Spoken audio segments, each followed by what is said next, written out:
नागपुर के Ganeshpeth police थाने की team ने drugs के अवैध कारोबार पर बड़ी कार्रवाई की है। पुलिस ने गुप्त सूचना के आधार पर गणेशपेट बस थाना के पास जाल बिछाकर एक युवक को एमडी पाउडर के साथ गिरफ्तार किया है।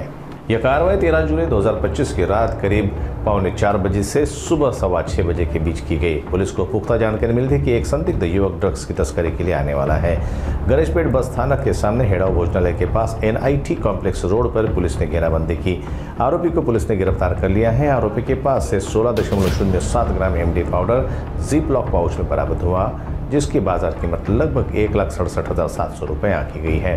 इसके अलावा आरोपी के पास से एक मोबाइल फोन और महिंद्रा 4 पहिया वाहन भी जब्त किया गया है। कुल मिलाकर पुलिस ने करीब 18,17,000 रुपये का माल जब्त किया है। आरोपी से पूछताछ में खुलासा हुआ कि उसे यह एमडी पाउडर एक फरार आरोपी ने दिया था। पुलिस के अनुसार आरोपी संकेत बुग्गेवार ने साथी आरोपी के साथ मिलकर खुद के आर्थिक लाभ के लिए यह नशीला पदार्थ बेचने की योजना बनाई थी। पुलिस ने NDPC एक्ट की धाराओं के तहत मामला दर्ज कर आरोपी को गिरफ्तार कर लिया है और आगे की पूछताछ जारी है। पोलीस स्टेशन गणेशपेठ हद्दीमध्ये बसस्टँड परिसरामध्ये PI मुलानी आणि पोलीस स्टेशन गणेशपेठचे API जाधव, PSI डोईफोडे, DBचा स्टाफ, पोलीस कॉन्स्टेबल सागर आणि पोलीस कॉन्स्टेबल इतर जे DBचे अंमलदार आहेत ते पेट्रोलिंग करत असताना त्यांना अशी गोपनीय खात्रीशीर माहिती मिळाली की एक थार गाडी आहे ज्याचा क्रमांक MH45 AV 4554 ही थार गाडी आहे महिंद्रा कंपनीची।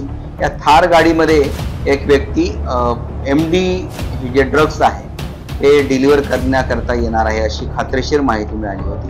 त्या अनुषंगाने आमचे पोलीस पथक सापळा रचून तयार होते आणि जेव्हा ती गाडी पोलिसांना दिसली तर ताबडतोब ती ताब्यात घेऊन त्यामध्ये असलेला इसम संकेत अजय बुग्गेवार व 29 वर्षे, राहणार प्लॉट नंबर 1011 आशीर्वाद नगर NIT गार्डन जवळ पोलीस स्टेशन सक्करदरा हा मिळून आला।